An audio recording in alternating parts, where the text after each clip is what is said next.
সাকিবের সঙ্গে অপু ছেলের জন্মদিন উদযাপন করলেন দুজনে। 10 বছরে পা রেখেছে চিত্রনায়ক শাকিব খান ও অপু বিশ্বাসের একমাত্র ছেলে আব্রাহাম খান জয়। ছেলের এই বিশেষ দিনে ফের একসঙ্গে দেখা মিলল শাকিব অপুকে।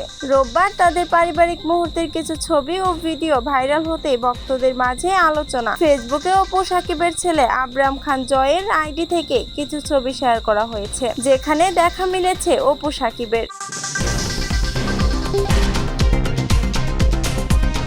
ছবিতে দেখা যায় বাবার কোলে বসে আছেন জয়, সামনে জন্মদিনের কেক। অপু রয়েছেন সেখানে, উপস্থিত ছিলেন পরিবারের অন্যান্য সদস্যরাও। ছবিগুলো শেয়ার করতেই দ্রুত ভাইরাল হয়ে যায়। ছবির ক্যাপশনে লেখা হয়, ধন্যবাদ বাবা ও মা, ভালোবাসি আমার পরিবারকে। এদিকে জয়ের জন্মদিন উপলক্ষে আবারও এক ফ্রেমে অপু শাকিবকে দেখে উচ্ছ্বসিত ভক্ত ও অনুরাগীরা।